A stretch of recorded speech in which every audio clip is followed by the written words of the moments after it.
adalah nabi dari nabi-nabi Bani Israel, dan dia adalah satu di antara raja daripada raja-raja Bani Israel. Kita tahu bahawa raja Bani Israel yang pertama kali siapa? Talut. Itulah raja pertama Bani Israel.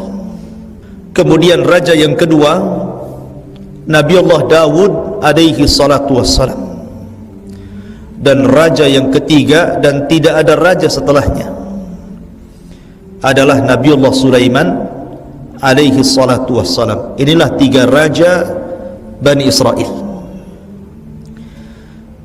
dan ketiga-tiganya Allah subhanahu wa ta'ala berikan keistimewaan. Tetapi Sulaiman Allah berikan keistimewaan melebihi ayahnya sendiri Dawud, dan melebihi para nabi yang lainnya. Allah subhanahu wa ta'ala berfirman dalam suratul Naml, dan sungguh kami telah berikan ilmu kepada Dawud dan Sulaiman. Maka berkata keduanya, segala puji bagi Allah yang telah melebihkan kami dari banyak hamba-hamba Allah yang beriman. Dari sini menunjukkan bahawa nikmat yang Allah subhanahu wa ta'ala berikan kepada keduanya syukuri.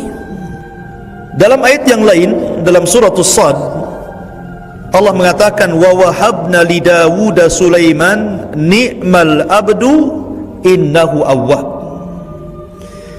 Dan kami hibahkan, berikan kepada Dawud seorang anak namanya Sulaiman, dan sebaik-baik hamba adalah orang yang senantiasa bertobat kepada Allah subhanahu wa ta'ala. Lah, Sulaiman ini memiliki keistimewaan dibandingkan bapaknya, di mana Allah lebihkan Sulaiman ini dalam bab hukum dan qada. Jadi Sulaiman itu kalau memutuskan sebuah perkara, maka keputusannya sangat adil dan bisa menyelesaikan perkara, dan itu Allah lebihkan dibandingkan bapaknya. Saya akan ceritakan beberapa kisah. Di zaman Nabi Allah Sulaiman alaihi salatu wassalam, pernah suatu ketika seseorang itu punya kambing. Kemudian kambingnya ini lepas dan memakan tumbuh-tumbuhan kebun orang lain. Padahal baru ditanam tuh tumbuh-tumbuhannya, dimakan sama kambing. Maka yang punya kebun ini tidak terima.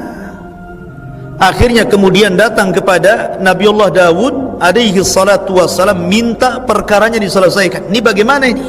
Kambing dia sudah masuk ke kebun saya, kemudian memakan tumbuh-tumbuhan yang ada di tempat saya. Maka Nabi Allah Dawud alaihi salatu wassalam memutuskan, tetapi putusannya kurang memuaskan. Akhirnya kemudian di waktu yang sama Nabi Allah Sulaiman ada di situ. Kemudian Sulaiman alaihi salatu wassalam meminta izin kepada bapaknya untuk memutuskan dua perkara orang ini. Maka Nabi Allah Sulaiman mengatakan, bagaimana kalau seandainya kambing si A ini yang memakan tumbuhan si B kau tahan, ditahan sama yang punya kebun, dan boleh mengambil manfaatnya, pamannya susunya dan begitu seterusnya. Dan kewajiban si A yang memiliki kambing itu, maka dia harus mengembalikan kebunnya tadi, menanamnya kembali, kemudian menyiramnya kembali, sampai sebagaimana sedia kala sebelum kambing itu memakan tumbuhan itu. Akhirnya kemudian disepakati keputusan Sulaiman. Di sini Allah subhanahu wa ta'ala mengatakan, fafahamna Sulaiman, kami berikan kepahaman kepada Sulaiman. Ma'asyiral muslimin yang dimuliakan Allah subhanahu wa ta'ala. Kemudian Allah subhanahu wa ta'ala berfirman, wa warisa Sulaimanu Dawuda, dan Sulaiman telah mewarisi dari ayahandanya Daud. Tentu yang dimaksud mewarisi di sini mewarisi kerajaan dan kenabian, mewarisi ilmu dari bapaknya. Karena Daud alaihi salatu wassalam seorang nabi yang Allah subhanahu wa ta'ala turunkan kepada dia sebuah kitab dari kitab-kitab langit namanya Zabur. Dan Daud diberikan suara yang indah. Apabila dia membaca Zabur itu, bukan hanya manusia tertegun, tapi burung-burung datang dan ikut mendengarkannya. Makanya Nabi SAW ketika menyamakan keindahan suara Abu Musa al-Ash'ari radhiyallahu an, kata Nabi SAW, suaramu hai Abu Musa seperti suara ala Daud. Saking indahnya. Lah Daud ini memiliki putra Sulaiman. Tetapi Sulaiman memang ada satu kisah yang menarik. Apakah Sulaiman punya anak? Sulaiman ini istrinya banyak, 100. Jadi dikisahkan dalam sebuah riwayat, pada satu malam Sulaiman berjanji untuk berhubungan dengan 100 istrinya, dan dia bersumpah agar setiap satu istrinya melahirkan seorang mujahid fi sabilillah. Tapi Sulaiman lupa mengucapkan insya Allah. Rupanya Allah tidak kabulkan kecuali satu. Yang satu itu pun anaknya cacat, separuh manusia. Ma'asyiral muslimin yang dimuliakan Allah subhanahu wa ta'ala, dari sini juga faedah tentang pentingnya mengucap insya Allah. Karena insya Allah itu kalimat yang ajaib, yang terkadang bisa menjadikan sesuatu yang kita kehendaki menjadi sebuah kenyataan. Insya Allah itu. Makanya kalau kita cerita tentang Ya'juj dan Ma'juj, ketika Ya'juj dan Ma'juj setiap hari melubangi dinding untuk keluar, mereka tidak bisa keluar. Karena apabila mereka melubangi, kemudian di malam hari, kemudian diterik matahari mereka, ketika matahari terbit, maka mereka masuk lagi ke gua. Tiba-tiba besoknya lubang yang dikorek itu sudah kembali lagi sebagaimana semula. Sampai kemudian di akhir zaman Allah ilhamkan kepada pemimpin Ya'juj dan Ma'juj ini mengucapkan insya Allah ketika melubangi itu. Dan subhanallah, ketika mengucapkan insya Allah, rupanya lubang itu tidak kembali, tapi tetap seperti itu, sehingga mereka terus mengorek, akhirnya berhasil menjebol benteng Dzulqarnain. Itu karena apa? Karena keistimewaan insya Allah. Begitu juga kisah Nabi SAW ketika orang-orang Arab ini, orang-orang kafir bertanya kepada Nabi SAW. Kemudian Nabi SAW menjanjikan jawabannya besok, tapi Rasul lupa mengucapkan insya Allah. Rupanya jawabannya tidak kunjung datang. Jibril tidak kunjung datang sampai sebulan lamanya, baru kemudian Jibril memberikan jawaban. Maka penting kita mengucapkan insya Allah. Baik. Waqala, maka Sulaiman pun berceramah, berkhutbah di hadapan kaumnya. Hei manusia, sesungguhnya telah diajarkan kepada kami bahasa-bahasa burung, dan kami diberikan segala sesuatu. Sesungguhnya ini benar-benar karunia yang nyata dari Allah subhanahu wa ta'ala. Nabi Allah Sulaiman, Allah berikan keistimewaan mampu menundukkan awan, mampu menundukkan angin, mampu menundukkan binatang-binatang, dari burung sampai binatang buas, bahkan mampu menundukkan jin sekalipun, apalagi manusia. Dan itu keistimewaan yang tidak diberikan kepada raja-raja sebelum dan setelah Sulaiman. Makanya Nabi SAW suatu ketika sedang sholat, ketika sholat diganggu setan, maka kemudian Nabi SAW pun akhirnya menangkap setan itu. Jadi selepas sholat dia tangkap setan itu, kemudian dicekiknya. Saking kerasnya Rasul mencekik setan, maka keluar air liur setan itu sampai kemudian terkena kepada tangan Nabi SAW, dan Rasul merasakan dinginnya liur setan itu. Kemudian Nabi SAW mengikat setan itu di tiang masjid. Kemudian Nabi SAW mengatakan, kalaulah bukan karena doa Sulaiman, Rabbighfirli wa habli mulkan la yanbaghi li ahadin min ba'di, ya Allah, ampunilah aku dan berilah kepadaku kekuasaan yang tidak pernah kau berikan kepada siapapun sepeninggalku. Kata Rasul, kalau bukan karena doa Sulaiman, sudah ku bunuh dia. Akhirnya dia lepas jin itu. Ya. Dari sini menunjukkan apa? Nabi SAW mengakui bahwa Allah Subhanahu wa ta'ala telah memberikan kekuasaan yang luar biasa kepada Sulaiman, yang Allah tidak berikan kepada yang lainnya. Bahkan dia sanggup memahami bahasa binatang. Jadi sampai suatu ketika Nabi Allah Sulaiman keluar bersama pasukannya, hendak melakukan istisqa. Karena ketika itu terjadi paceklik di zamannya, jadi tidak ada hujan lama. Akhirnya Sulaiman keluar bersama pasukannya hendak melakukan istisqa, minta hujan. Ketika sampai di lapangan, Nabi Allah Sulaiman melihat semut sedang tengkurap. Semut sedang tengkurap ke atas gitu, dan tangannya sedang berdoa kepada Allah. Dan Sulaiman paham. Ya.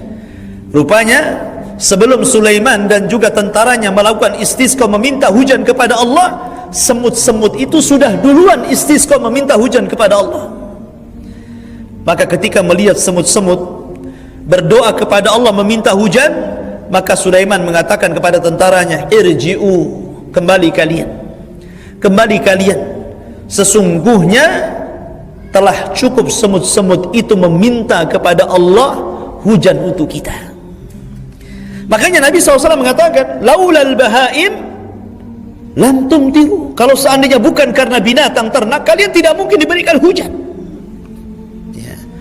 Kata Nabi SAW, apabila telah tampak perzinahan, telah tampak kemungkaran di mana-mana, maka Allah Subhanahu wa ta'ala tidak akan menurunkan hujan kepada kalian, kalaulah bukan karena binatang. Laulal bahaim, kalau bukan karena binatang ternak, kalian tidak mungkin dihujani.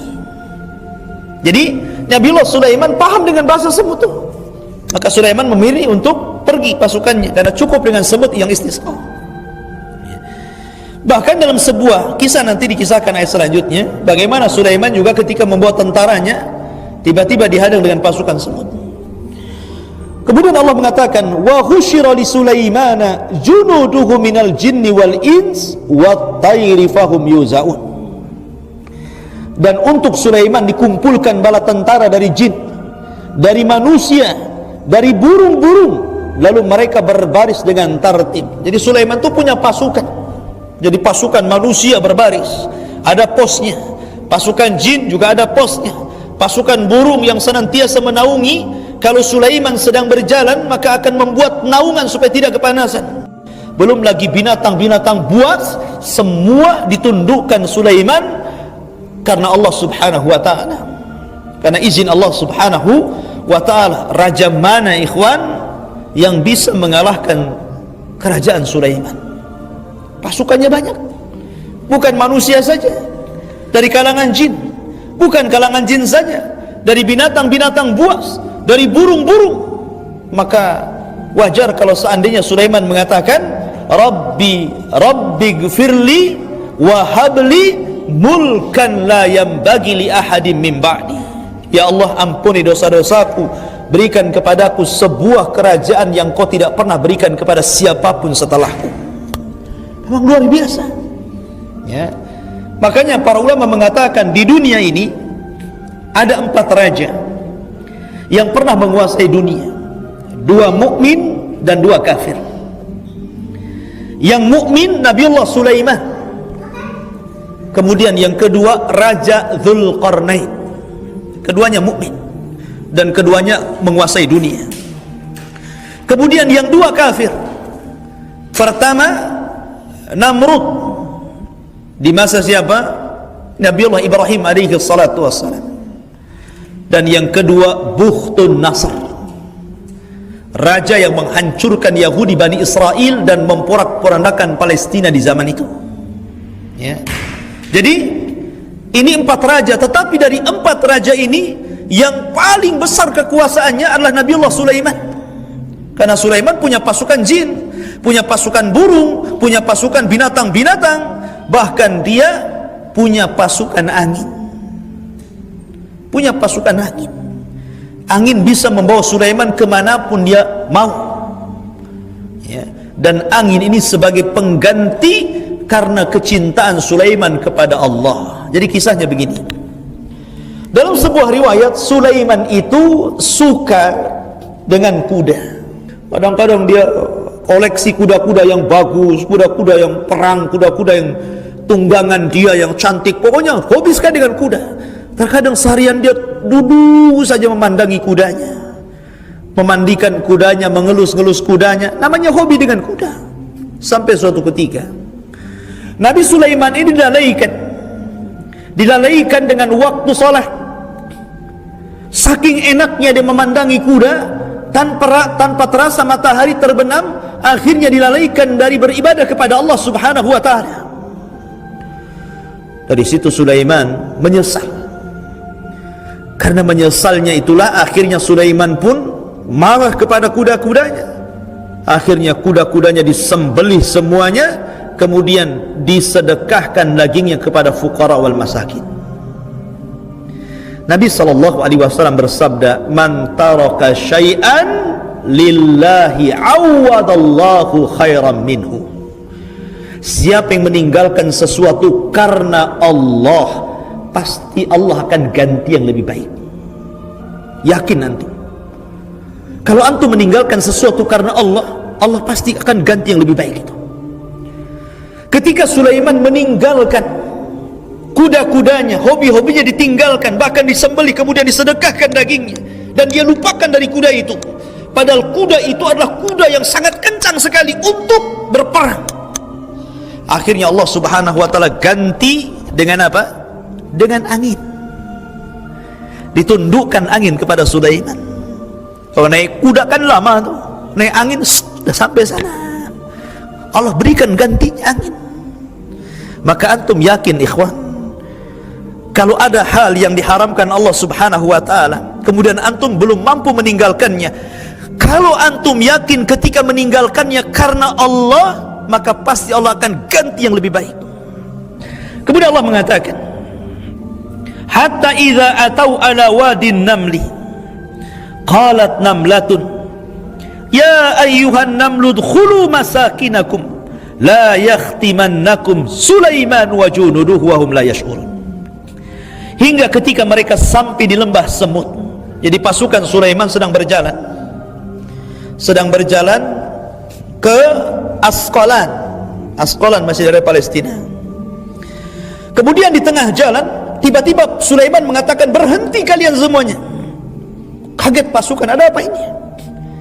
Kemudian Sulaiman memperhatikan ke bawah.